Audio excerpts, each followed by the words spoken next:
অতিরিক্ত টেনশন করলে 5টি ক্ষতি আপনার জীবনে চলে আসবে। আমরা অনেকেই টেনশন করি, অনেকে দুশ্চিন্তা করি। খবরদার, এই দুশ্চিন্তা করবেন না। আপনি আল্লাহর উপরে ভরসা রাখবেন।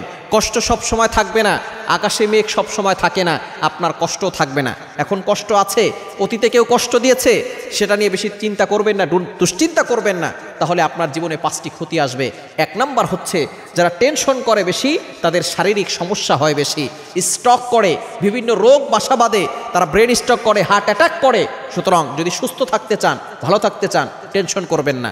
1 নাম্বারে হচ্ছে, যারা টেনশন করে বেশি তাদের শারীরিক সমস্যা হয় বেশি।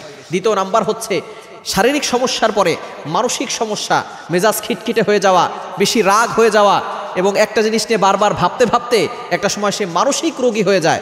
সুতরাং 1 নাম্বার ক্ষতি হচ্ছে শারীরিকভাবে সে সমস্যায় পড়ে যায়।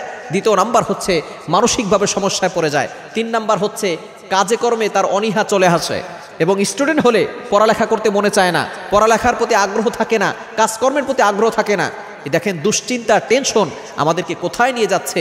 পড়ালেখার প্রতি মন বসে না, এমনকি কাজেও কোনো মন বসে না।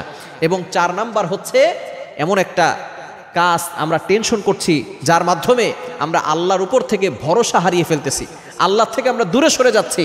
যারা টেনশন করে বেশি তারা আল্লাহর উপরে ভরসা রাখে না।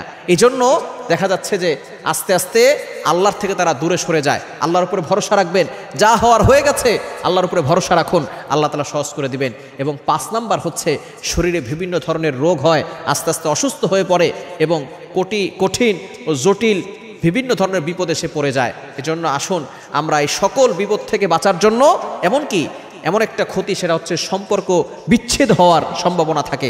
যখন মানসিক অশান্তির ভিতরে পড়ে যায়, রাগ বেড়ে যায়, তখন কোন সময় কোন কথা বলবে সে নিজেও বোঝে না। অনেক সময় দেখা যাচ্ছে রাগের মাথায় স্ত্রীকে তালাক দিয়ে দিল, এই সম্পর্ক বিচ্ছেদ হয়ে যায়। সুতরাং অবশ্যই আমাদেরকে খেয়াল রাখতে হবে, আমরা টেনশন করব না, আল্লাহর উপরে ভরসা থাকবে, আল্লাহর উপরে ভরসা রাখবো, তাহলেই আমরা ভালো থাকতে পারবো।